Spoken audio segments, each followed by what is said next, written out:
A large Indian delegation here in Davos this year, but does anyone really care about India here at the World Economic Forum? To talk more about it, Mr. Sunil Munjal, a very well-known industrialist. Mr. Munjal, many thanks for talking to us.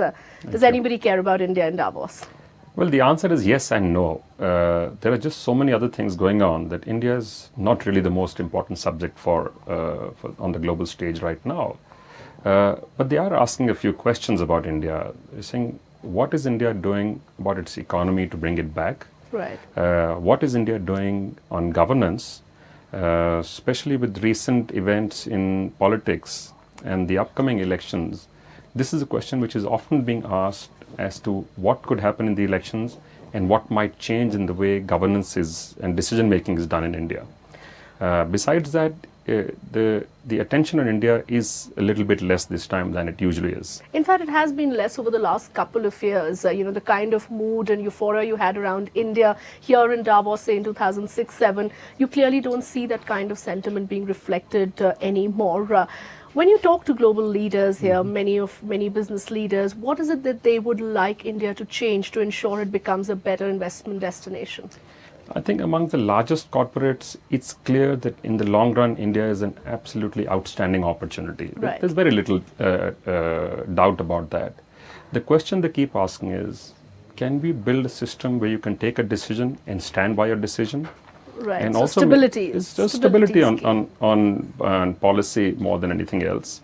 And also they're saying the government's role now needs to become that of a facilitator to quickly get out of the way all of the reform that needs to get done and allow enterprise to truly flourish after that. And the other question which is being asked by some of the corporates outside is this relationship between the center and the state, and how decisions need to get smoother if they need both of them in play.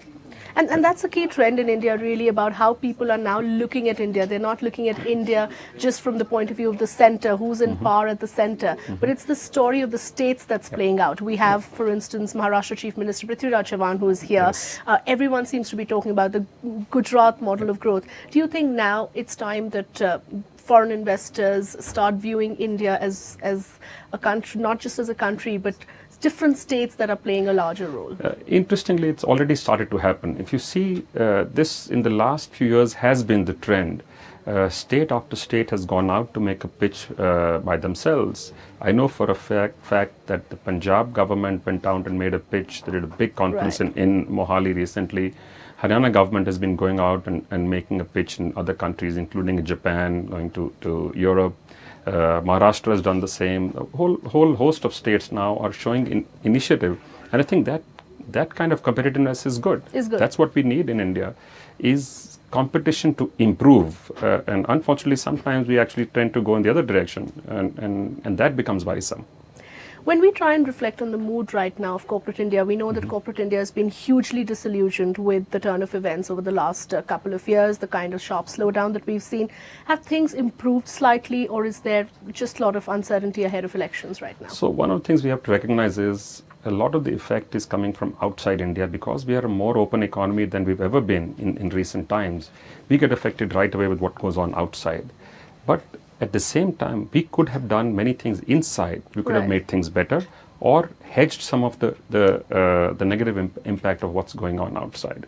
And as in any democracy, I think the general perception is that as you get closer to an election, difficult decisions, tough policies, or very forward-looking decisions are much harder for any government to make. To be fair to our government, in the last 8 to 10 months, they have made many good decisions. But the question people have asked is this too little too late? Right. Is this stuff which could have been done a year, 2, or even 3 years earlier? Right. But on the other hand, one says it's never too late. Yeah, if good work is to be done, right. if good work is to be done, why not allow it and encourage it to be done? I hope this trend will continue all the way into the election and beyond the election. That's the one question I think we need to ask ourselves, because we have launched a very large number of social programs. Some of them are very good. I hope all of them will be effective, but we also need to ensure that we have enough resource to fund these programs. Sure. And that can only come if the overall economy is growing, which only happens if the industry is growing. Right. And So we bringing need to back that build. focus on growth is very important, not just have a socialist agenda. Clearly. Absolutely.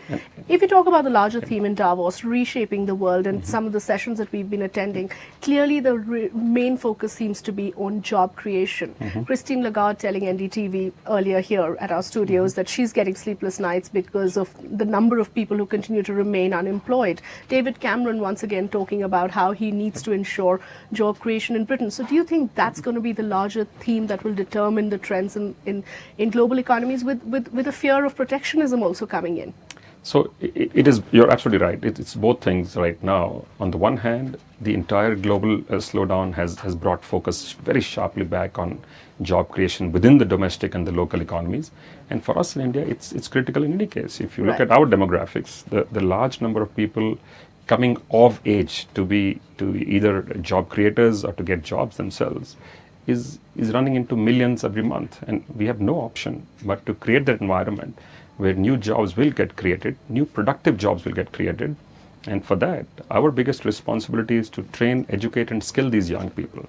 And I think our focus needs to get back to the basics on education, healthcare, general facilitation for better quality of life for all Indians. Right. And again, to go back, the magic formula is no different. Find a way to grow the economy, use those resources to build the basic facilities, focus on infrastructure, focus on transparency, and bring down red tape, find a way to get corruption out of the system. All right, the solutions are clearly there on the table. We are waiting for them to be implemented. Of course, right now all eyes on elections to see where we are headed, but clearly growth continues to be a big worry. Mr. Munjal, always such a pleasure to talk to you. Thank you for sparing time. Thank you. Thank you.